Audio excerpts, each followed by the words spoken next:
अस्सलाम वालेकुम नाजरीन, मैं हाँ तुहाडा होस्ट रॉ आमिर रज़ा। तुसी मेरा YouTube channel raw Aamir multi talented ARC देख रहे हो। तो तुहाडे लई अज एक लैके आए अच्छी जी रेसिपी भिंडी दी, प्याज भिंडी दी रेसिपी है और ज़बरदस्त किस्म की रेसिपी है। घर बनाओगे इंशाल्लाह ताला बड़ा मज़ा आएगा तुहानू। मेरिया मावां भैणां जिहड़ियां बड़ी तंग ने ना सब्ज़ी पकाने तो उन्होंने जल्दी तो जल्दी पकाने वास्ते शार्ट रेसिपी दे रहे हैं जनाब। ये तुसी लोगे 1.5 kg भिंडी, हाफ kg प्याज, अध पाव सब्ज़ मिर्च, 2 मीडियम साइज़ के टमाटर और मसाला जाते 1 चम्मच नमक, 1 चम्मच लाल मिर्च, 2 चम्मच धनिया पाउडर, आधा चम्मच ज़ीरा पाउडर और आधा चम्मच ही हल्दी का लिया है। ये सारे मसाला जाते हैं टोटल ये और 200 ml ये लगेगा तो कुकिंग ऑयल। असी ऑयल च बना रहे हैं, तुम इन्हू घी च बना सकते हैं। अच्छा जी, स्टार्ट करते हैं ये रेसिपी। सब तो पहले असी आँच जला के ते मीडियम साइज़ की आँच जला के 5 चम्मच लिया है कुकिंग ऑयल का। तुम इन्हू घी च भी बना सकते हो, अगर तुहानू घी पसंद है तो तुम घी च बना लो, कोई मसला मसैल नहीं है। ये जी जी 1.5 kg असी पहले भिंडी लई सी, उन्हू कट के साफ़ करके रखा सी। ये अंदर ऐड कर लेनी है। ऐड करने तो बाद तकरीबन 7 तो 8 मिनट इनू तुसी ये अंदर फ्राई करना है ताकि अच्छी तरीके नाल टेंडर हो जाए भिंडी।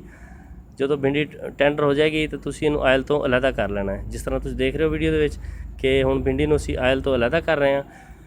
जो भिंडी नूं ऑयल तो अलहदा करना है तो आँच नूं तुसीं बिल्कुल दम वाला फ्लेम कर लेना, हल्की आँच होनी चाहिए ताकि ऑयल तुहाडा खराब ना हो जाए, उहदे स्मैल वगैरह ना पैदा हो जाए, जल ना जाए ऑयल तुहाडा। ये हुण भिंडी अलहदा हो गई है। हुण ये अंदर उस ही ऑयल के अंदर असीं प्याज ऐड करांगे जिहड़े असीं स्लाइस कट के रखे सी हाफ kg। अगर तुहानू स्लाइस वाला नहीं पसंद तुसीं इहनू चॉप भी कर सकते हो प्याज नूं।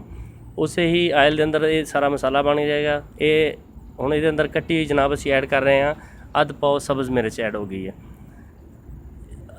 सब्ज़ मिर्च ज़रा ज़्यादा हो तो अच्छी लगती है। जी तुहानू पहले मसालों की मिकदार दस दी है, 5 अदद मसाले, नमक मिर्च हल्दी ज़ीरा पाउडर धनिया पाउडर, ये अंदर आ जाएंगे मसाला जात। टोटल मसाले यही ने दे जनाब, गौर नाल देख लेने ने, नोट कर लेने ने।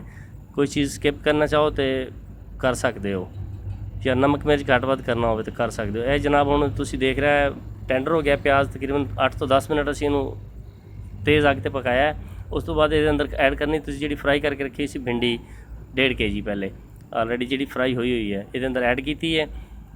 भिंडी ऐड करने तो बाद तुसीं देख रहे हो इन्हू मिक्स करना है।